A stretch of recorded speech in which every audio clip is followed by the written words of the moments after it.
I've got a question for you. What makes me me and you you? Did you ever think about that? Which, of course, logically leads to a whole host of other questions, such as why do I experience as me and not experience as you?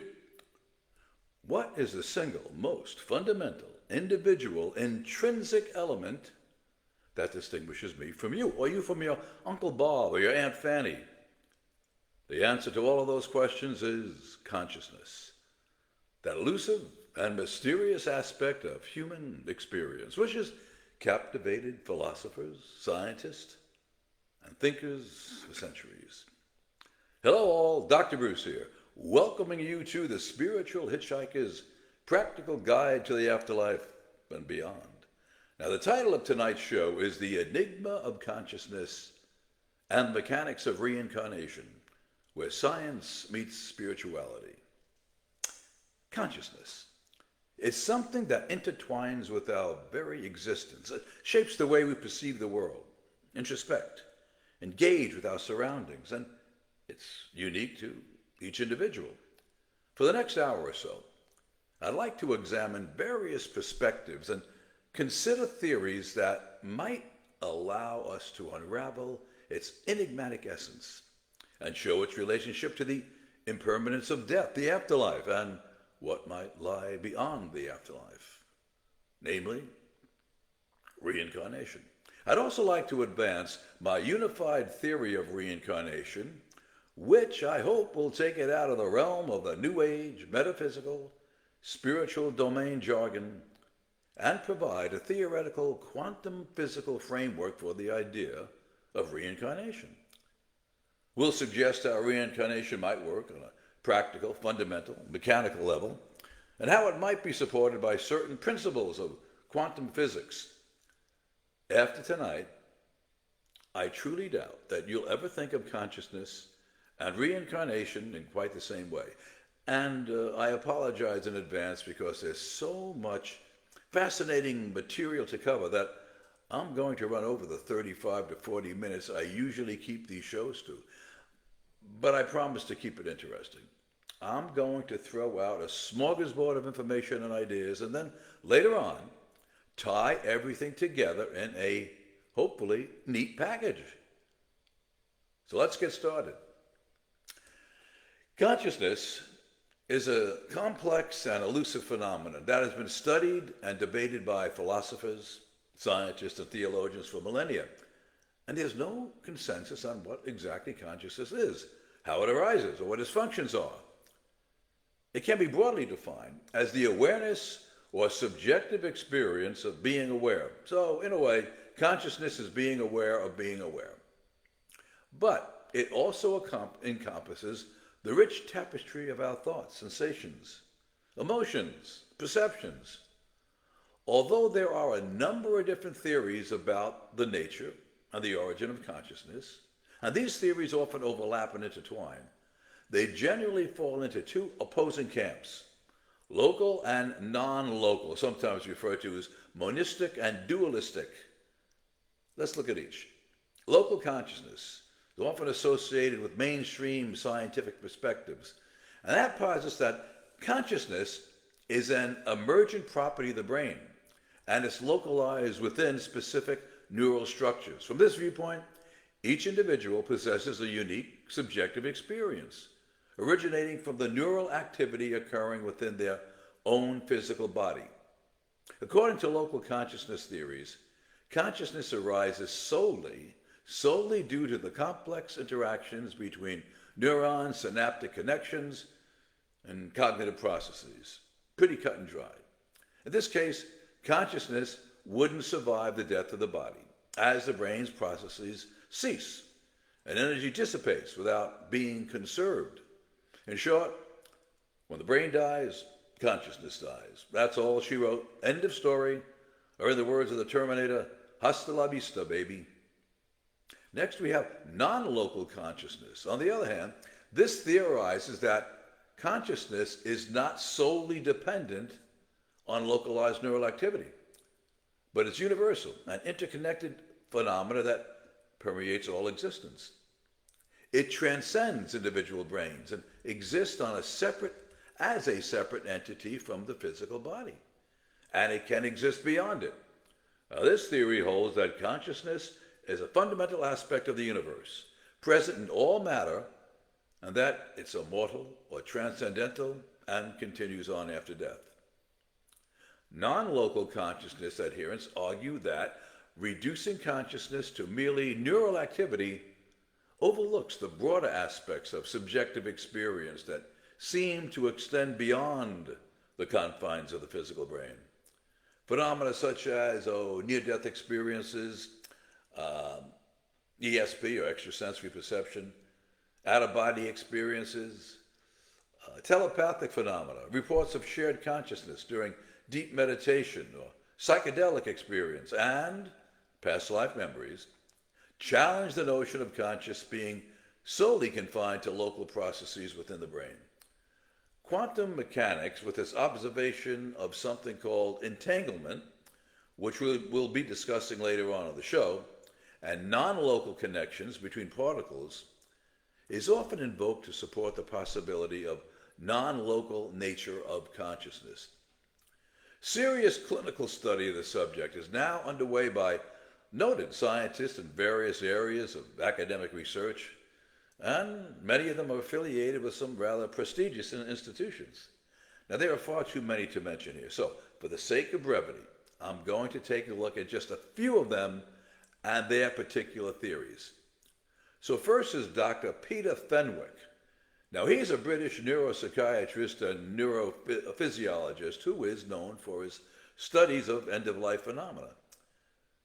Despite initially being highly skeptical of NDEs and related phenomena, Fenwick now believes his extensive research suggests that consciousness persists after death. In fact, he believes that consciousness actually exists independently and outside of the brain as an inherent property of the universe itself, like dark matter, dark energy, or gravity.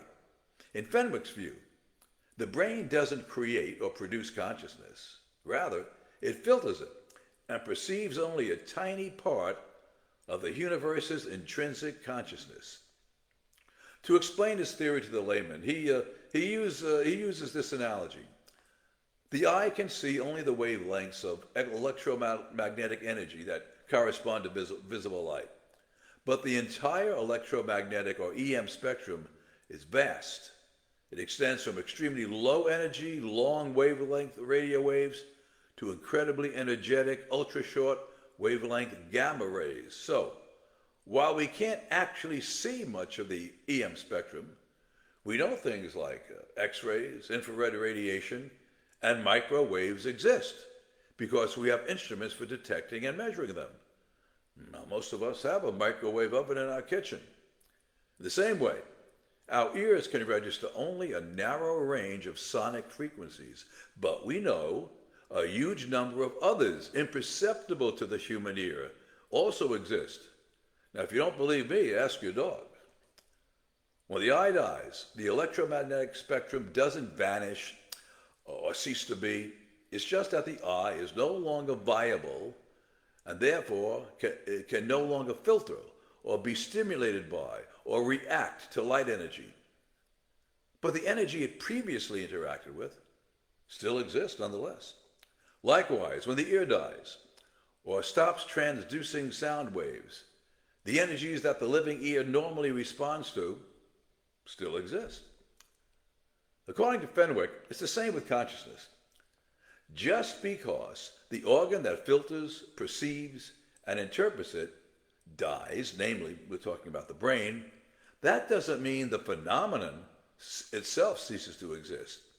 It only ceases to be in the now dead brain, but continues to exist independently of the brain as an external property of the universe itself. Some might call that a soul. A radio works by picking up radio waves sent from a transmitter via its antenna. The broadcast it picks up is determined by the frequency the radio is tuned to. Now, if I take a sledgehammer and smash that radio to smithereens, it's no longer capable of picking up the broadcast. But the transmitter and broadcast don't cease to exist because I smashed the radio. What's more, according to Fenwick, our consciousness tricks us into perceiving a false duality of self and others, when in fact, there's only unity. We aren't separate from other aspects of the universe, but rather, we're an integral and inextricable part of them, according to Fenwick. And when we die, we transcend the human experience of consciousness and its illusion of duality and merge with the universe's entire and unified property of consciousness. So, ironically, only in death can we become fully conscious, which lends new meaning to the familiar New Age mantra, one with the universe. Two of the most forward-thinking and controversial researchers in the study of human consciousness are Dr. Stuart Hameroff. He's an American anesthesiologist and professor at the University of Arizona, and he's also director for the Center for Consciousness Studies, and Sir Roger Penrose, who is a British mathematician, mathematical physicist, philosopher of science, and he's also a Nobel laureate in physics. Penrose is regarded as one of the greatest living physicists, mathematicians, and scientists. Work done separately and together by Hameroff and Penrose have led them to theorize that upon the death of the body, the quantum information that inhabits the nervous system leaves the body and dissipates into the universe.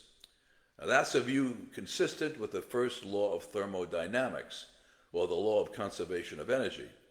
And that states that energy can neither be created nor destroyed, but only transformed or transferred from one form to another. In the context of consciousness and its survival, this principle implies that the energy associated with consciousness would also abide by this law and be dispersed to the universe at large in a non-cohesive form. In other words, the individual energy of the consciousness ceases to exist as a cohesive form. In other words, what makes you, you, and me, and scatters to the winds, universal winds, so to speak, like a dandelion. You remember those when you were a kid and you picked up the dandelion and blew it, and those just scattered to the wind? In the view of Hameroff and Sir Roger, consciousness resides in what's called the microtubules of the brain cells. Now, these are protein polymers inside brain neurons, which both govern neuronal and synaptic function, and they also connect brain processes. They theorize that these microtubules are the primary sites of quantum processing in consciousness. Upon death, this information is released from the body, meaning that consciousness goes with it. They argue that our experiences of consciousness is the result of quantum gravity effects in these microtubules, a theory which they dubbed orchestrated objective reduction. In an interview, Hameroff explained it this way. He said, let's say the heart stops beating, the blood stops flowing, and the microtubules lose their quantum state. The quantum information within the microtubules is not destroyed. It can't be destroyed. It just distributes and dissipates to the universe at large. But Hameroff goes on to say, if the patient is resuscitated or revived, this quantum information can go back into the microtubules. And the patient says, I had a near-death experience. If they're not revived and the patient dies, it's possible that the quantum information can exist outside the body, perhaps indefinitely, as what we know as a soul. By the way, those were Hameroff's words. Hameroff's account of quantum consciousness explains things like near-death experiences, astral projection, out-of-body experiences, even reincarnation, without needing to appeal to religious, spiritual, or metaphysical ideology. The energy of your consciousness potentially gets recycled back into a different body at some point. And in the meantime, it exists outside of the physical body on some other level of reality. From a mechanistic point of view, how can this happen? Well, here's an explanation. It comes from, in part, from Dr. Jim Tucker. He's the author of Return to Life, and the man who continued the late Dr. Ian Stevenson's work at the University of Virginia. His explanation may be mind-boggling, but it's far from outlandish. He believes the answers might be found within the foundations of quantum physics, pioneered by such scientific luminaries as Max Planck and Albert Einstein. Scientists have long known that matter, like electrons and protons, produce events only when observed. In a real-world example known variously as the double or dual slit experiment, and a cornerstone of quantum mechanics, which, by the way, left even Einstein scratching his head, when light is shined through a screen with two slits cut in it behind the screen, a photographic plate records the light. When the light is unobserved by human eyes as it travels, the photographic plate shows it went through both slits. What happens when the light is observed? Well, then the photograph produced by the plate shows the particles go through just one of the slits. So the light's behavior changes, and the only difference is that it's being observed. Which leads us to a famous concept first proposed in 1935 in the form of a thought experiment, sometimes described as a paradox, devised by Austrian physicist Erwin Schrödinger. In this theoretical experiment, a cat is locked in a box with a poison gas capsule. The capsule either breaks or it doesn't break, either result being caused by the random behavior of a decaying radiation source. Now, not to worry, no cats were harmed in the performance of this experiment. This is just a theoretical or a thought experiment. According to some views of quantum physics, Schrödinger's cat is neither dead nor alive. His fate is unknown. Until the moment the box is opened and an observer actually sees a little kitty. Only then do the probability waves collapse and one state or the other, life or death, become real. The Schrödinger's cat experiment was devised as a theoretical proof of the Copenhagen interpretation, first proposed by physicist Niels Bohr in 1920. It says that a quantum particle doesn't exist in one state or another, but in all of its possible states at once. It's only when we observe its state that the quantum particle is essentially forced to choose one probability. And that's the state we observe. Since it may be forced into a different observable state each time, this explains why a quantum particle behaves erratically. But wait, as Alice said in Arthur Lewis Carroll's novel Alice in Wonderland, it gets curiouser and curiouser. Again, using Schrödinger's poor little tabby as an example, according to some views of quantum physics, whenever the universe reaches a decision point in which two outcomes are equally probable, the universe itself splits, so that both outcomes have equal existence. In one universe, the cat continues to live. In the other, it dies. And so we enter the ever so fascinating realm of alternate or parallel universes, and we'll take a closer look at that subject shortly. Now, there's plenty of debate on what that might mean, but Tucker, like Max Planck, the father of quantum physics, believes that discovery shows that the physical world is affected by and even derived from the non-physical, that's to say, from consciousness. Consider that famous dual slit experiment we just mentioned, and that's been performed a number of times in various ways. When scientists watch a particle pass through two slits in a barrier, the particle behaves like a bullet and goes through one hole or the other. However, when they don't watch, it acts like a wave and can go through both holes at the same time. So, if you've been listening, and I hope you have, the question you should be asking is, how can a particle, somewhere out there, change its behavior depending on whether you watch it or not? According to the quantum physicists, the answer is simple. In a principle known as the primacy of the observer, reality is a process that involves our consciousness and our observation. The term primacy of the observer in quantum physics refers to the fundamental role that observation plays in determining the state of a quantum system. It's a concept that might remind one of the suspense and unpredictability of a classic murder mystery film plot, where the viewer's perspective can change the interpretation of the story. Now, one viewer can watch it and swear the butler did it. Another one can watch it and suspect the beautiful blonde.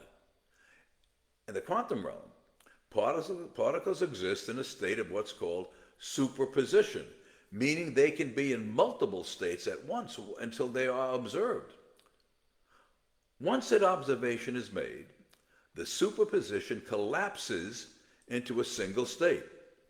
Now, this principle suggests that the act of observing not only reveals the state of a quantum system, but actually influences it. It's as if the observer holds the key to unlocking the final scene in a movie, determining how the story unfolds. The primacy of the observer challenges classical notions of objective reality. It proposes that the observer and the observed are entwined in a dance of creation and discovery. Now, if that's true, according to Tucker, consciousness doesn't even require the brain to exist. So there's no reason to think that consciousness would end with it. And this paradigm, as Hameroff and others also suggest, consciousness might actually be separate from the brain and exist apart from our physical bodies. Tucker argues that since the act of observation collapses wave equations, the self may not be merely a byproduct of the brain, but rather a separate entity that impinges on and even influences matter.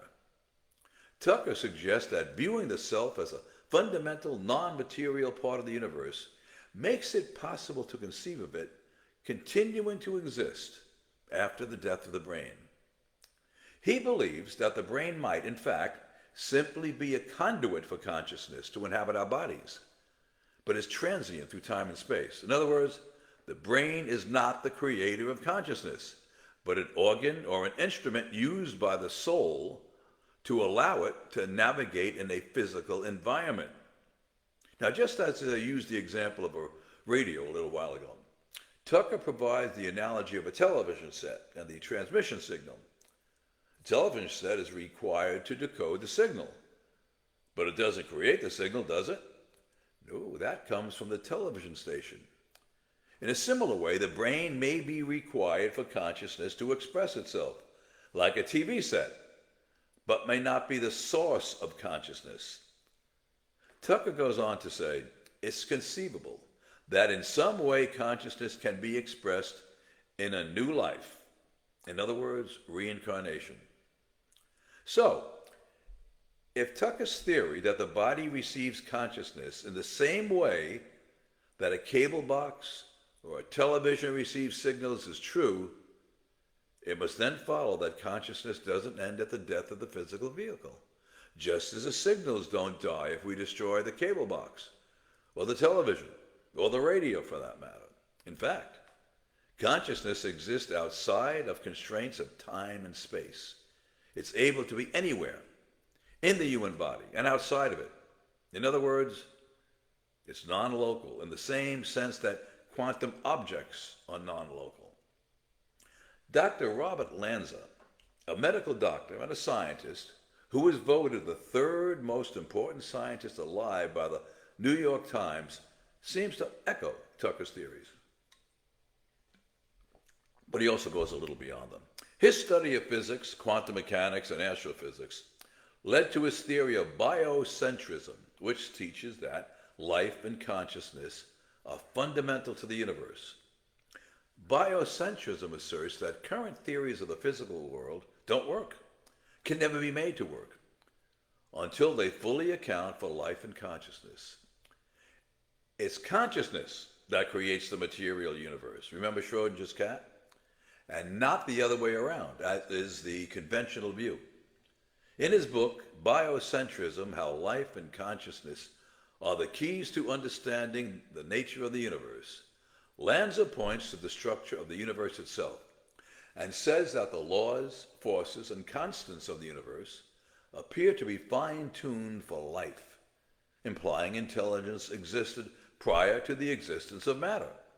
Now let me repeat that. Intelligence existed prior to the existence of matter. Now that's a pretty heady thought. The biocentric theory implies that depth of consciousness is an illusion. It only exists as a concept because people identify themselves with their body. To quote Lanza, we believe in death because we associate ourselves with our body, and we know bodies die. End of story. Only that story is false. And a long series of experiments suggest death is not the terminal event we think. Rather, it just represents a break in the linear continuity of space and time. Unquote. Lanza also believes that multiple universes can exist simultaneously. Now, once the domain of science fiction writers, this extremely fascinating but controversial theory is supported by a number of well-known scientists. These are the physicists and astrophysicists who tend to agree with the existence of parallel worlds and who suggest the possibility of multiple universes. Multiverse is a contraction of the words multiple and universe, is a scientific concept which they defend. They believe that no physical laws exist which would prohibit the existence of parallel worlds. Actually, the multiple universe idea was first advanced by Dr. Hugh Everett in 1955 in his graduate thesis at Princeton University. It essentially posits that at any given moment, the universe divides into countless similar versions. And the next moment, these newborn universes split in a similar way. In one universe, you might be watching this show, while in another, you might be reading a book. In another, you might be walking your dog. As Everett explained, the triggering factor for these multiplying worlds is our actions. If we make some choices, one universe instantly splits into two with different versions of outcomes. Basically, the many worlds interpretation, or MWI, proposes the idea that every junction where large everyday stuff interacts with the quantum system, the timeline of history splits, and both possibilities happen on different alternate branches. You know, kind of like a choose-your-own-adventure video game where every possible story happens. But the story doesn't end there. Everett's theories have been embraced by a number of prominent theoretical and quantum physicists as being potentially accurate. The crux of the matter lies in the role of observation. According to the multiple worlds interpretation, it's not merely Everett's decision point that determines the branch, but rather the act of observation itself. Remember our discussion of the primacy of the observer? When a quantum event is observed, the universe splits to accommodate every possible outcome of that event. Each branch represents a different outcome, creating a vast multiverse of possibilities. You know, it's akin to the idea that every choice we make could potentially lead to a different version of our lives playing out in parallel universes. This interpretation challenges our conventional understanding of time and causality and suggests that every possible history and future can exist simultaneously in these branching universes. So, what does all this have to do with reincarnation, the soul, life after death? I'm getting there. According to the multiverse theory, in one universe, the body can be dead, while in another it continues to exist, absorbing consciousness which migrated into that universe. This means that the consciousness or soul of a dead person, while traveling through that infamous tunnel that we all know about, I'm talking about that tunnel which NDEs report, as well as those who experience past life regression. The consciousness of the soul ends up not in hell, not in heaven, but eventually in a world similar to the one he or she once inhabited, but this time alive, and so on, ad infinitum. And there is an abundance of places or other universes where our soul could migrate after death, according to the theory of neo-bicentrism. And in that abundance of places, a soul may choose to reincarnate into one that may be as close as the one they just left, according to another theory. And it's an intriguing one at that. Now, this posits that we live our lives, past ones included, within certain time periods, generally 100 to 200 years or so. For example, from 1850 to 2050. And we live a number of lives or lifetimes within that time period, learning the lessons, having the experiences we've signed up to learn and experience before moving on to another time period. Each of those lives are lived within an alternate universe or time period, almost indistinguishable from each other, except that each alternate universe was created at a critical decision or observation point. Remember Everest's theory? In this paradigm, we can reincarnate as ourselves, if we choose, into an alternate universe, virtually indistinguishable from the one we just departed, except for the fact that we might have pursued, different careers, went to different schools, took a different major, married different spouses in each incarnation or universe, which of course would lead to an entirely different set of lessons and experiences, and maybe entirely different lives. In this paradigm, the phenomena which we know as déjà vu, by the way, the term déjà vu translates from the French as already seen, is literally true. We have already seen and experienced the event or situation as ourselves in a past life, lived in an alternate timeline, close enough to the present one, so as to have virtually the same events and situations. Of course, this would assume that we have the ability to reincarnate into the past. And that, you might remember, is something we explored in another show in this series, I think about a couple of months ago. And you can find it on my YouTube channel or on this group page in the featured section at the top of the page. And you have to admit, that's a really interesting theory. Really starts you thinking. Now it really gets exciting when we consider the theories of quantum entanglement, string theory, and quantum foam. These have captivated the scientific community as they offer fascinating insights into the nature of the universe and the potential interconnectedness of all things, which we touched upon just a little while ago. You know, the one with the universe theme common to spiritual and metaphysical musings? While these theories aren't typically used to explain the phenomena of reincarnation, I am going to use them in offering a theory of how reincarnation just might work. So let's first briefly discuss these concepts, and then I'll relate them to reincarnation. First, quantum entanglement. In the simplest terms I might use at a dinner party without causing a mass exodus to the buffet table, quantum entanglement is a phenomenon where particles become interconnected in such a way that the state of one, no matter the distance from the other, can instantaneously affect the state of each entangled partner. It's as if they share a mysterious and invisible bond that transcends space and time. Imagine if you and a friend had walkie-talkies that worked no matter how far apart you were in the universe, and the moment you pressed the button to talk, your friend's walkie-talkie instantly lit up. Now that's a bit like quantum entanglement, but on a subatomic level.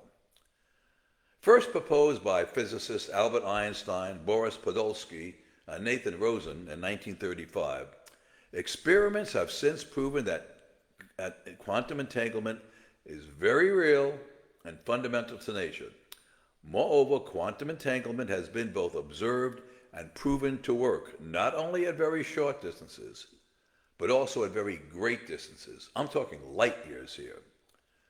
This concept challenges classical notions of causality and locality, because the entangled particles seem to communicate faster than the speed of light, which is supposed to be impossible, except in the worlds of Star Trek and Star Wars. Einstein dubbed the phenomenon spooky action at a distance. Now let's dip our toes into string theory, which aims to unify our understanding of the fundamental forces of nature. String theory, in its essence, suggests that the fundamental particles we once thought, well, point like dots are actually tiny vibrating strings. These strings can vibrate at different frequencies. A lot like the strings on a musical instrument can produce different notes. This theory also proposes the existence of additional dimensions beyond the familiar three spatial dimensions we're familiar with. Next is quantum foam. And you know what foam is. It's that stuff that sits on the top of your beer. Actually, in the world of quantum physics, this refers to a kind of space-time foam. The term was coined back in 1955 by John Wheeler, a relativity theorist at Princeton University. Quantum foam is the tumultuous, frothy sea of energy and particles that theoretically make up the fabric of space-time at the Planck scale, which is the smallest scale of the universe. Now, that's really small. That's so small, so tiny, that it's impossible to observe directly, even with the most powerful microscopes. Quantum foam is a theoretical concept in quantum physics that describes how space and time fluctuate on a very small scale. And this concept suggests that space-time isn't smooth, but instead it's a frothy, ever-changing landscape of tiny distortions, fluctuations, and wormholes due to quantum uncertainty. These fluctuations occur because particles and energy can spontaneously appear and disappear at this incredibly small scale, leading to a dynamic, foamy, bubbly nature of space-time. Now, I wasn't kidding when I mentioned the foam on top of a glass of beer, because sometimes scientists actually compare quantum foam to the bubbles in a glass of freshly poured beer, which appear and disappear in a constantly changing way. Quantum gravity models predict that space-time is a seething foam of tiny regions where minuscule new dimensions unfurl and then furl back in on themselves, spontaneously appearing and disappearing, appearing, disappearing with inconceivable quickness. These regions blink in and out of existence like the bubbles in the foam of that freshly poured beer. For a quantum physicist, there's no such thing as empty space. There is only quantum foam everywhere.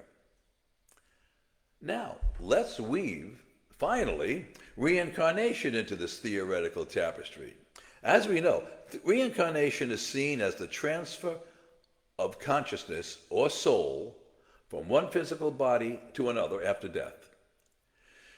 If we consider consciousness as an emergent property of complex interactions within the brain, it raises questions about how consciousness could be transformed or persist beyond the physical body. And this is also my not so subtle way of leading into my unified theory of reincarnation. And this is where we can incorporate, in turn, the concepts of quantum entanglement, string theory, and quantum foam, as they might figure into the mechanics of reincarnation. First, quantum entanglement.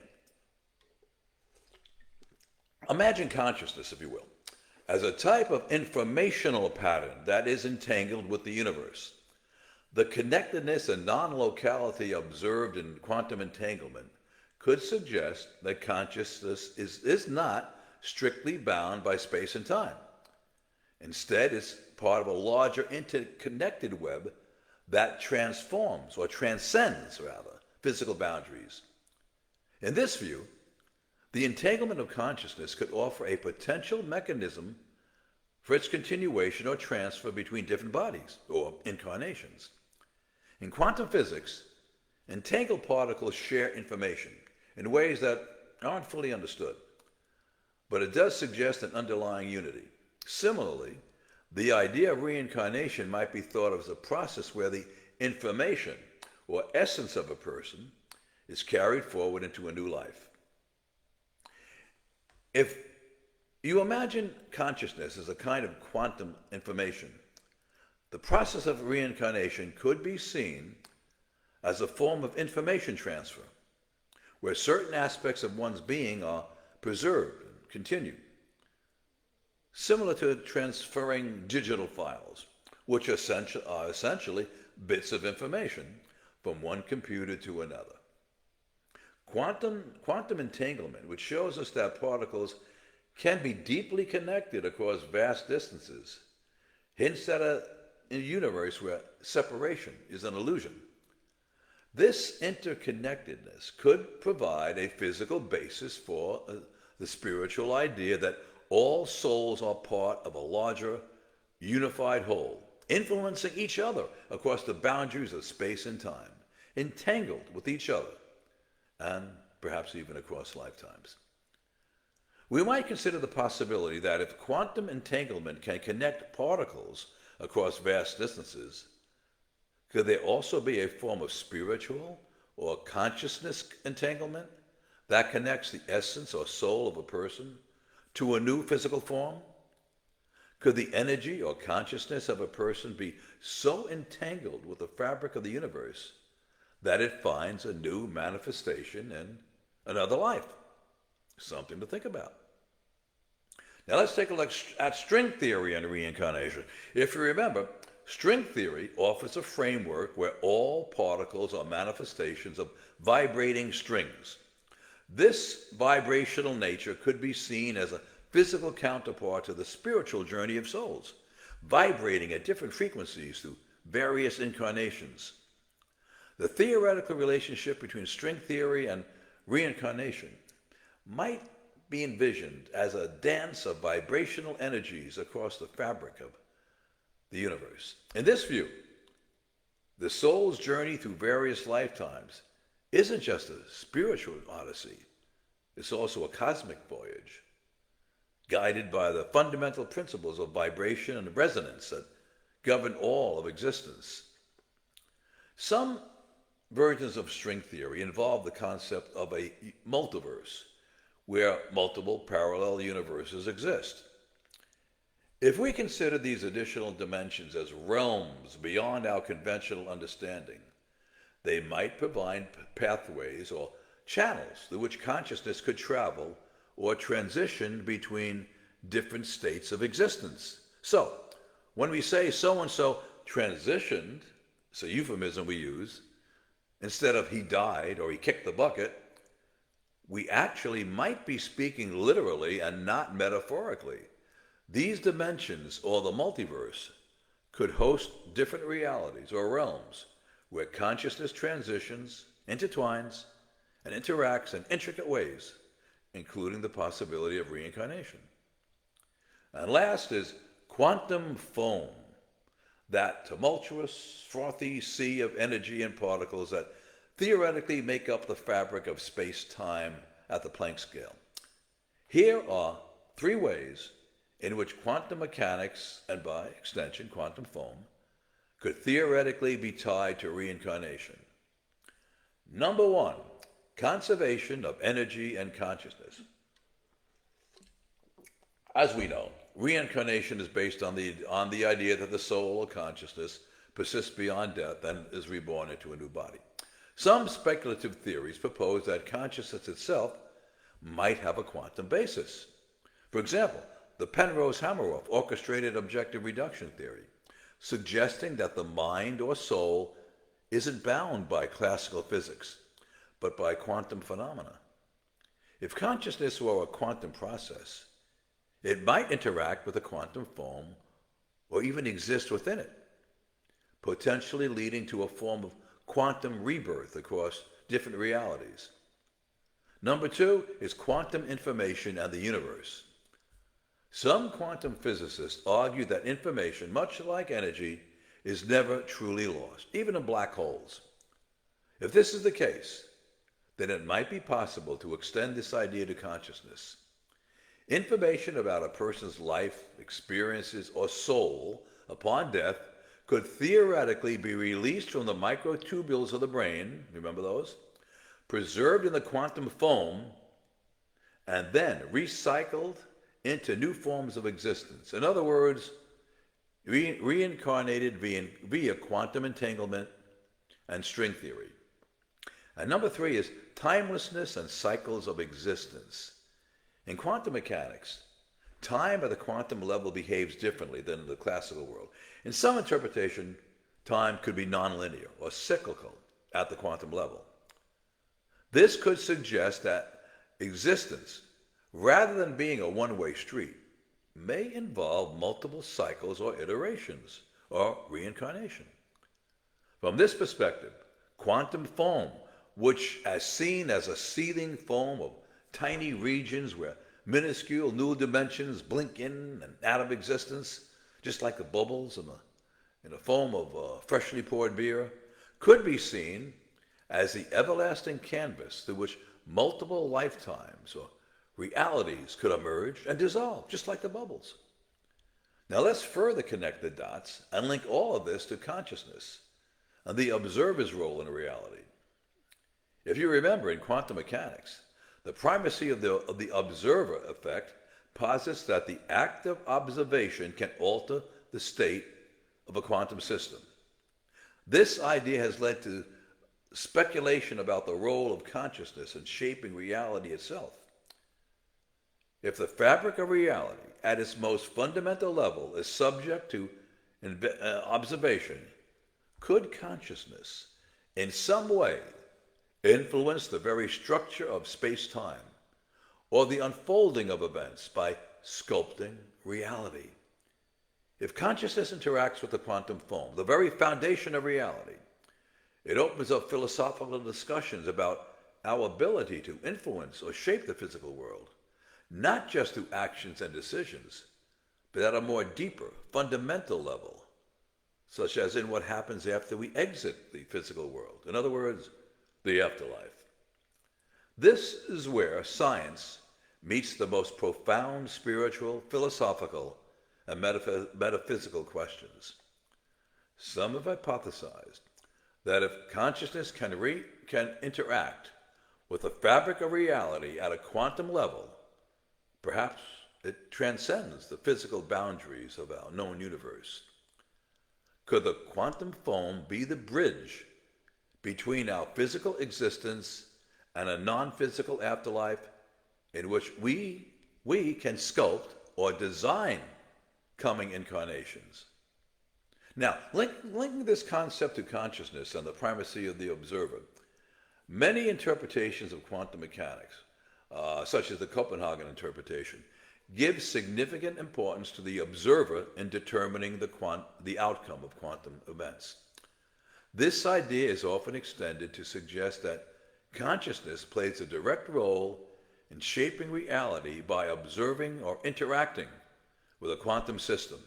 Some, most notably Robert Lanza, propose that this relationship implies consciousness is more fundamental than the physical universe itself, or that reality is, in some sense, created by observers. The idea that one's consciousness can create its own reality in both this life and in the afterlife, including the concept of reincarnation, is a captivating proposition. It's akin to the notion that the script of our lives, our afterlives, and our subsequent incarnations are not just set pieces, but are actively shaped by our perceptions, our observations, and our consciousness. Just as the observer effect in quantum physics suggests that the act of observation can alter the outcome of an event, biocentrism implies that our conscious intentions and beliefs can shape our reality, both in the physical world and possibly in the afterlife. If electrons can exist in multiple states and choose based on observation, as we see in Schrodinger's cat and the Copenhagen interpretation, maybe our potential or alternate realities are just waiting for us to observe or imagine them into being. Now, this concept opens up intriguing possibilities for the continuity of consciousness beyond physical death, suggesting a universe where the mind plays a central role in creating the fabric of reality across lifetimes and across universes. At the level of quantum foam, Some physicists speculate that tiny wormholes could form and disappear spontaneously, possibly connecting different points in space-time. Some suggest that these wormholes could, in theory, link different universes or allow for travel between alternate realities. These wormholes are often conceptualized as quantum bridges, which makes one wonder, at least it makes me wonder, if the tunnel and the white light, both staples in NDEs and past life regressions, might actually be consciousness experiencing and perceiving these wormholes and these quantum bridges. As for reincarnation, if we consider consciousness as a fundamental aspect of the universe, then the quantum foam could be involved in the transmission or transformation of consciousness across different realms of it or existences. This could provide a quantum physical framework for the idea of reincarnation, where consciousness moves from one state of being to another, potentially even across different universes within the multiverse, via these quantum bridges, which we perceive as tunnels. Of course, this all begs the question of what or who determines the transition or transfer of consciousness. Why did my consciousness go into my body, or fetus, as the current theory suggests, instead of yours? Who was the cosmic traffic cop? Who made that decision? You go here, you go there, you go here, and sent us on our merry way? Or did we, meaning our consciousness or soul, make that determination during the period between lives? Or is there something else at play here?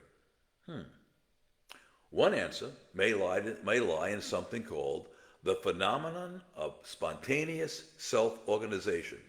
That's a mouthful. Take a glance at whatever it is you're listening to this show on or watching this show on. Maybe it's your computer or your smartphone. It appears solid, doesn't it? But it really isn't. Now, you've probably heard this one before. All things in our universe at a microscopic level are constantly in motion, vibrating. Even objects that appear to be stationary are in fact vibrating, oscillating, resonating at various frequencies. If we consider the soul as a form of energy or consciousness, could it not be akin to the vibrational patterns described by string theory?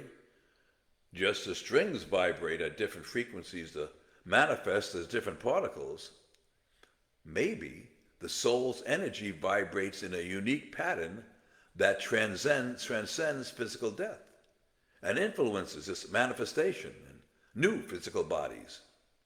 Also, something interesting happens when different vibrating things come together.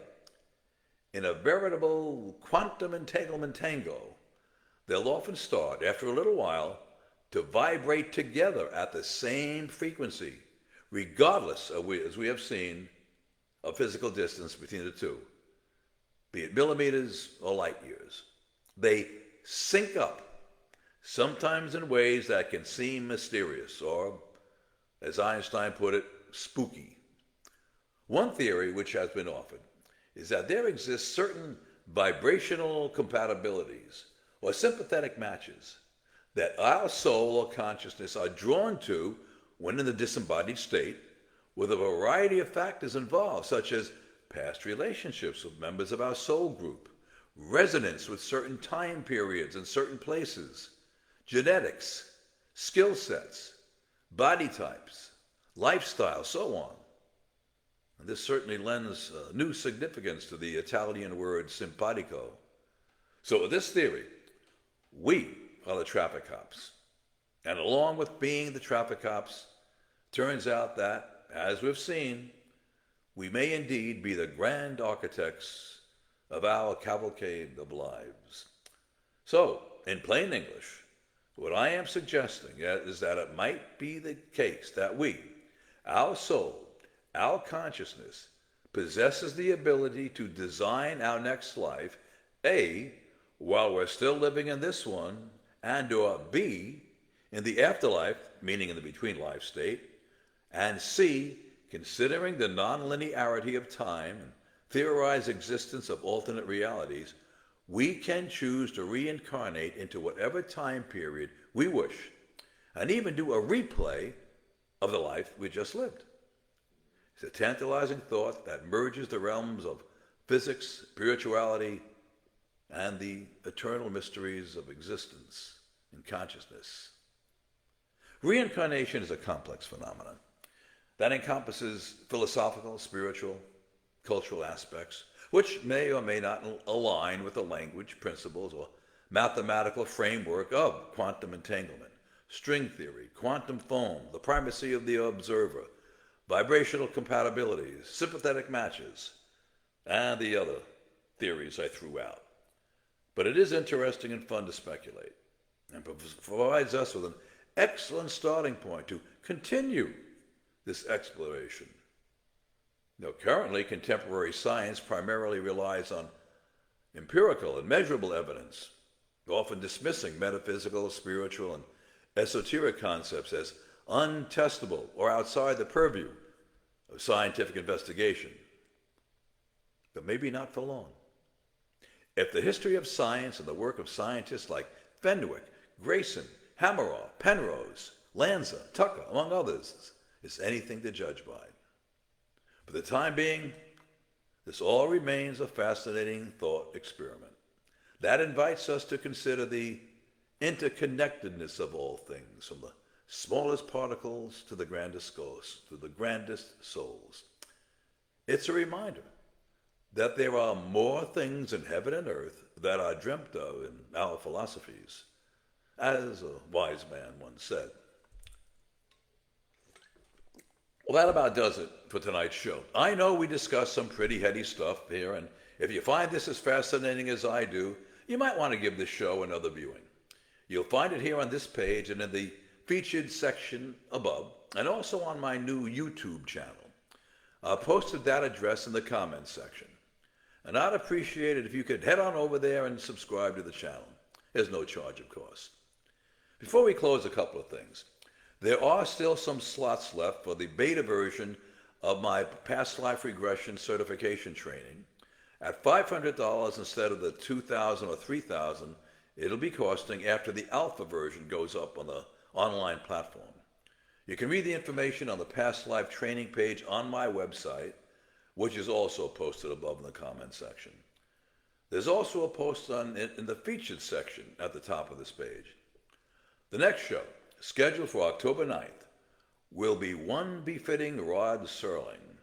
I'm calling it Oddities and Anomalies. It promises to be an intriguing discussion worthy of the Twilight Zone, as we discuss things like the Mandela effect, time slips, alternate universes, parallel lives, and more. And I might even throw in a ghost story or two. But I'm going to ask for your help on this one. I'll be looking for your own experiences of these anomalies, and I'm going to share them on the show. And I'll be putting a call out on a post here in this group in a couple of days.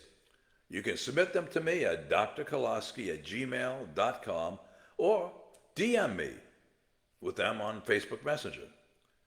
This will probably be our most provocative and thought-provoking show yet, so you won't want to miss it. That'll be Wednesday, October 9th, right here in this group at 6 p.m.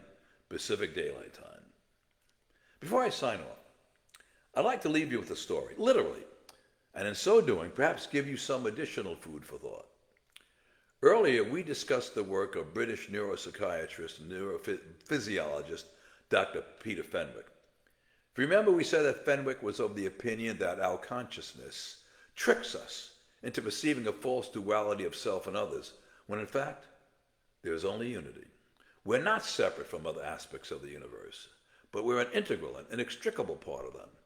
And when we die, we merge with the universe's entire and unified property of consciousness. We truly become one with the universe. That concept of oneness, interwoven with reincarnation, was eloquently and poetically expressed in a short, actually very short, it's only a few minutes long, story by Andy Weir, a science fiction novelist. The story is a conversation between a man who just died and his creator about reincarnation and the meaning of life. I'd like to read it to you. If nothing else, it should certainly make you think. By the way, it's called The Egg. I hope you enjoy it as much as I do. You were on your way home when you died. It was a car accident, nothing particularly remarkable, but fatal nonetheless. You left behind a wife and 2 children. It was a painless death. The EMTs tried their best to save you, but to no avail. Your body was so utterly shattered, you were better off, trust me. And that's when you met me. Well, what happened, you asked? Where am I? You died, I said matter-of-factly. No point in mincing words. There was a truck, and it was skidding. Yep, I said. I died? Yep, but don't feel bad about it. Everybody dies. You looked around. There was nothingness. Just you and me. What is this place, you asked? Is this the afterlife? More or less, I said. Are you God, you asked? Yep, I'm God. My kids, my wife, you said. What about them? Will they be all right? That's what I like to see, I said. You just died, and your main concern is for your family. That's good stuff right there. You looked at me with fascination. To you, I didn't look like God. I just looked like some man, or possibly a woman. Some vague authority figure, maybe. More of a grammar school teacher than the Almighty. Don't worry, I said. They'll be fine. Your kids will remember you as perfect in every way. They didn't have time to grow contempt for you. Your wife will cry on the outside, but she'll be secretly relieved. To be fair, your marriage was falling apart. If it's any consolation, she'll feel very guilty for feeling relieved. Oh, you said, so what happens now? Do I go to heaven or hell or something? Neither, I said. You'll be reincarnated. Ah, you said, so the Hindus are right. All religions are right in their own way, I said. Come on, walk with me. You followed along as we strode through the void. Where are we going? Nowhere in particular, I said. It's just nice to walk while we talk. So what's the point, you asked? When I get reborn, I'll be a blank slate, right? A baby. So all my experiences and everything I did in this life won't matter. Not so, I said. You have within you all the knowledge and experiences of all your past lives. You just don't remember them right now. I stopped walking and took you by the shoulders. Your soul is more magnificent, beautiful, and gigantic than you can possibly imagine. A human mind can only contain a tiny fraction of what you are. It's like sticking your finger in a glass of water to see if it's hot or cold. You put a tiny part of yourself into the vessel, and when you bring it back out, you've gained all the experiences it had. You've been in a human for the last 48 years, so you haven't stretched out yet and felt the rest of your immense consciousness. If we hung out here for long enough, you'd start remembering everything. But there's no point to doing that between each life.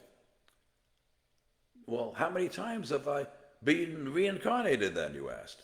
Oh, lots and lots. And into lots of different lives. This time around, you'll be a Chinese peasant girl in 540 AD. Wait, what? You stammered. You're taking me back in time? Well, I guess technically. Time as you know it only exists in your universe. Things are different where I come from. Where you come from, you said. Oh, sure, I explained. I come from somewhere else. There are others like me. I know you want to know what it's like there, but honestly, you wouldn't understand.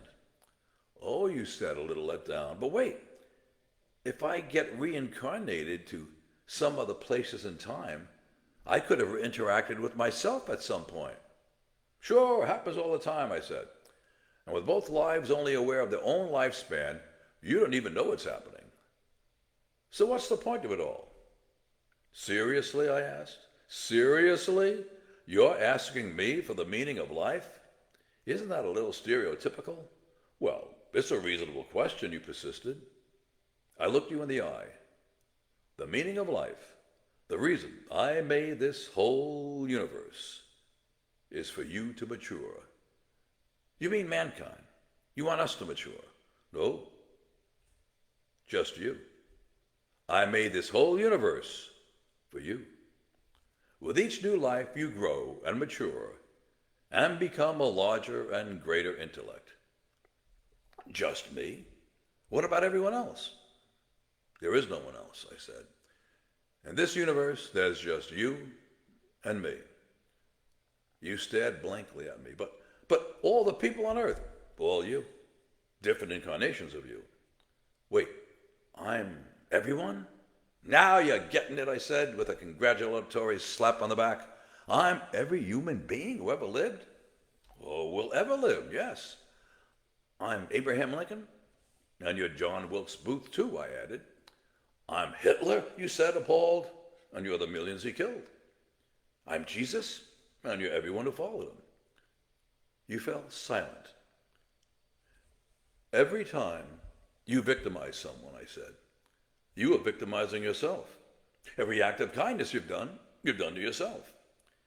Every happy and sad moment ever experienced by any human was, or will be, experienced by you. You thought for a long time. Why, you asked me? Why do all this? Because someday you'll become like me. Because that's what you are. You're one of a kind. You're my child. Oh, you said incredulous. You mean I'm a god? No, not yet. You're a fetus. You're still growing. Once you've lived every human life throughout all time, you will have grown enough to be born. So the whole universe, you said, it's just an egg, I answered. Now it's time for you to move on to your next life. And I sent you on your way. And so, my friends, I send you on your way and say, see you in 2 weeks on the next Spiritual Hitchhiker's Practical Guide to the Afterlife and Beyond. Until then, happy hitchhiking and happy trails. See you in 2.